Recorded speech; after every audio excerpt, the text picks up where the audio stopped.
In June of 1933, Jimmy Orrell, a former RAF pilot, was flying off the coast of northwest Scotland along the Outer Hebrides Islands. He was on a 3-day trip to assess possible locations for air ambulance services to these remote islands. Circling over the island of Barra and a de Havilland Dragon, he noted the ruggedness of the island, leaving little space for a potential runway. But what he also noticed, it being low tide, was how expansive yet shallow the bay at the north end of the island was. Being a test pilot with years of experience, old Jimmy decided to take the Dragon down and take a shot at landing on the wide beach. Sure enough, he was able to land, taxi around, and then take off with plenty of room to spare. It being only about 30 years after the advent of aviation, the cockle pickers here were probably just as surprised as anyone when old Jimmy took his de Havilland Dragon and landed here. Cockles are a kind of oyster. I'm not being impolite by calling them that. Jimmy went back home with the knowledge that if needed, you could land a plane at low tide at Barra.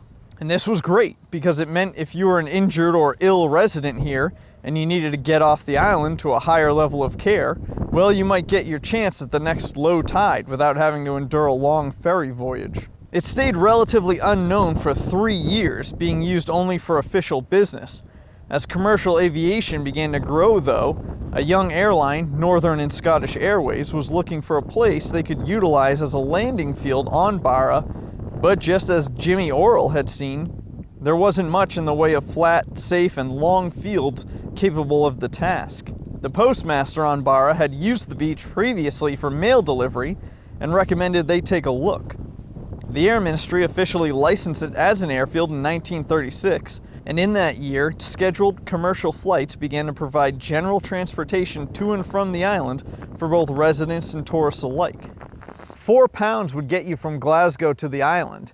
It's about £80 today, which, adjusted for inflation, is actually about half the cost it was in 1936.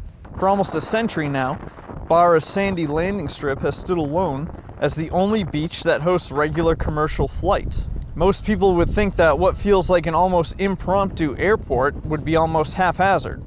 Land wherever you want, however you'd like. It's the exact opposite, though. In fact, the airport has 3 official runways marked by wooden posts. Based off how the winds are going, you're going to need to alter your approach and departure direction for both safety concerns as well as aircraft performance. That's pretty standard for any airfield, honestly. They just don't have to consider the tides like Barra does.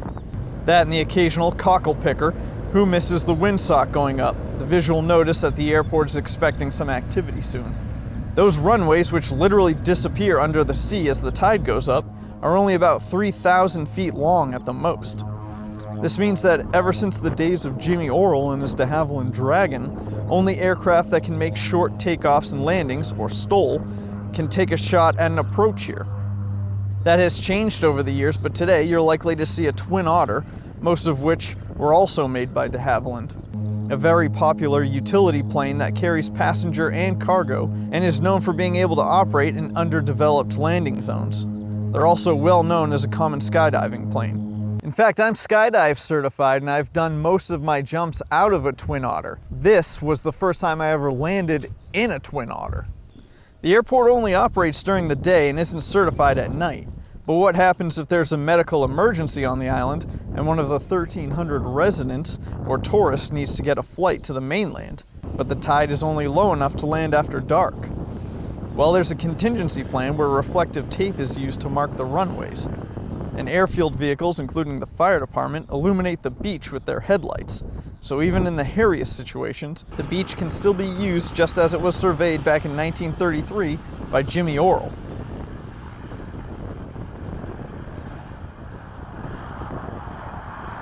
You can check out another interesting video here. Thanks for watching. Thanks to my Patreon subscribers for helping me get here. And as always, until next time, get lost.